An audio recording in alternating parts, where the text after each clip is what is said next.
দেখুন, মানে আপনাকে প্রথম মাথায় রাখতে হবে যে এই বিষয়টায় সমস্যা কোথায়।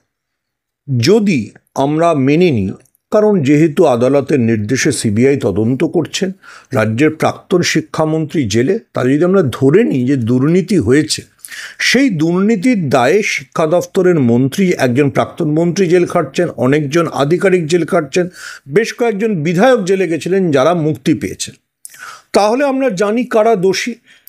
এবং সিবিআই এবং রাজ্যের বর্তমান শিক্ষামন্ত্রী দাবি করেছেন, এসএসসিও সুপ্রিম কোর্টে জানিয়েছিলেন, রাফলি ৬,০০০-এর মতো শিক্ষকের বিরুদ্ধে দুর্নীতির অভিযোগ আছে, অর্থাৎ তারা মানে যাকে বলে র্যাঙ্ক জাম্পিং করেছেন বা সাদা খাতা দিয়ে পরীক্ষা দিয়েছেন।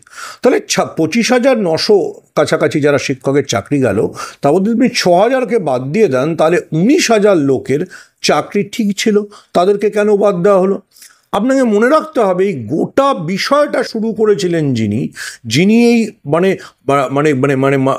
যিনি বলেছিলেন যে ঢাক এবং ঢাকি একই সঙ্গে বিসর্জন দিয়ে দেব, তার নাম অভিজিৎ গঙ্গোপাধ্যায়, যার নাম মমতা বন্দ্যোপাধ্যায় বলেছেন। তিনি এই যে কে ভালো আর কে খারাপ বিচার না করে গোটা রাজ্যের শিক্ষা ব্যবস্থায় একটা আঘাত আনতে চেয়েছিলেন। তিনি নিজে হিরো হতে চেয়েছিলেন। তিনি যে ভালো বিচারের লক্ষ্যে এটা করেননি তার প্রমাণ তিনি পরের স্বেচ্ছা অবসর নিয়ে বিজেপির সাংসদ হয়েছেন, লোকসভার সাংসদ হয়েছেন। এবং আমরা দেখেছি যে তিনি কতটা বিচারপতির আসনে বসে, যিনি গান্ধীর ছবি যার পেছনে থাকতো, তিনি যেই বিজেপিতে যাওয়ার কথা শিওর হয়ে গেল, তিনি টেলিভিশন ইন্টারভিউতে বললেন, আমি বলতে পারছি না গান্ধী না গডসে, অর্থাৎ একজন জাতির পিতা আর একজন জাতির পিতার হত্যাকারী, তার মধ্যে কাকে আমি পছন্দ করি। তো এই অভিজিৎ গাঙ্গুলি কোন উদ্দেশ্য নিয়ে এই ২৬,০০০ মানুষের চাকরি বাতিল করেছিলেন সেটা পরিষ্কার। আবার আমি বলছি, যারা দোষী তাদের শাস্তি হবে, যারা সেই দোষীদের মদত দিয়েছে তাদেরও শাস্তি হোক। যদি শিক্ষা দপ্তরে যে অফিসার এতে মদত দিয়েছেন তাদের জেল হয়েছে, আরও যদি কেউ অভিযুক্ত হন তার জেলও, কিন্তু যে নির্দোষ তাকে আপনি শাস্তি দিতে পারেন কী করে? এটা তো এই কাশ্মীরে হয় না ওরকম ঘটনা যে একটা গ্রামে শোনা গেল একজন জঙ্গি আছে, গোটা গ্রাম জ্বালিয়ে দেওয়া হলো। আপনি যেটা করতে পারেন না। পৃথিবীর ইতিহাসে এরকমভাবে যে দোষী এবং যে দোষী নয় দুজনকেই একই ট্রিটমেন্ট দেওয়া পৃথিবীর ইতিহাসে কখনো হয়নি। আবারও আমি বলছি যে এটার একটা উদ্দেশ্য আছে। সেই উদ্দেশ্যটা হচ্ছে এটা, মানে দেখুন, পশ্চিমবঙ্গে তো এটা লুকিয়ে কোনো লাভ নেই। পশ্চিমবঙ্গে এখন যাহা বাম তাহাই রাম। উত্তরবঙ্গের সিপিএম বিধায়ক যিনি কালকে রামনবমীতে মিছিল করবেন, তার হাতের সাদা পাঞ্জাবির তলায় এরকম চে গুয়েভারার ট্যাটু আছে। তো চে গুয়েভারার ট্যাটুকে তিনি পাঞ্জাবিতে লুকিয়ে এখন তরবারি হাতে জয় শ্রীরাম বলছেন। এই যে বঙ্কিম ঘোষ সিপিএমের আমলে মন্ত্রী ছিলেন, তো এরা আগে জয় লেনিন, জয় স্ট্যালিন বলতেন, সর্বহারার বিপ্লবের কথা বলতেন, এখন তারা জয় শ্রীরাম বলেন।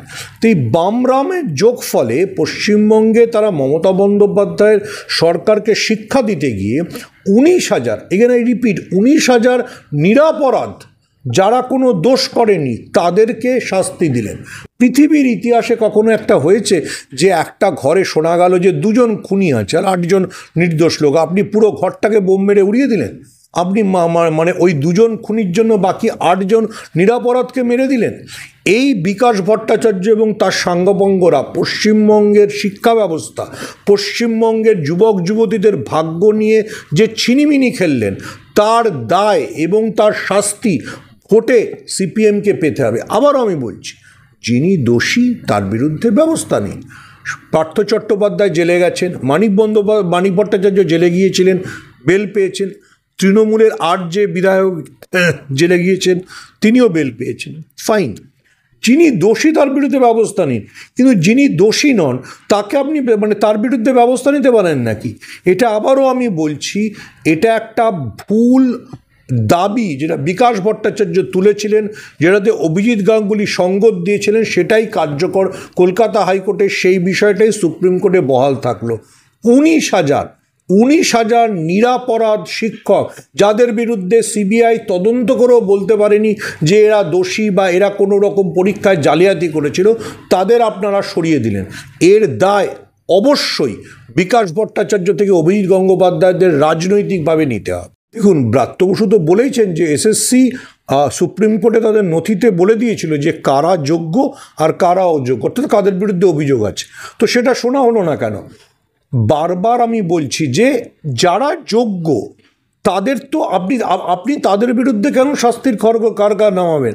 আর যদি অভিজিৎ গাঙ্গুলি এটা জানতেন, আজ যেটা উনি বলছেন বিজেপির এমপি হিসেবে, তাহলে যেদিনকে উনি রায় দিয়েছিলেন সেদিনকে বলেননি কেন?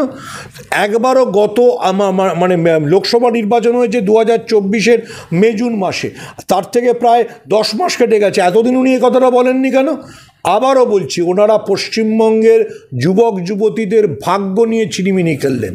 এর দায় অভিজিৎ গাঙ্গুলি থেকে বিকাশ ভট্টাচার্য প্রত্যেককে নিতে হবে। দেখুন, সুপ্রিম কোর্ট কেন এটা আমি বলেছি জানি না, কিন্তু যারা 8 বা 9 বছর চাকরি করেছে তারা যদি অন্যায়ভাবে চাকরি পেয়ে থাকে, তাদের টাকা পয়সা ফেরত দেওয়ার সিদ্ধান্ত সুপ্রিম কোর্টের আগে হাইকোর্ট বলেছিল। কেন হাইকোর্টের বলেছিল সেটা হাইকোর্টের আইনজীবীরা বলতে পারবেন।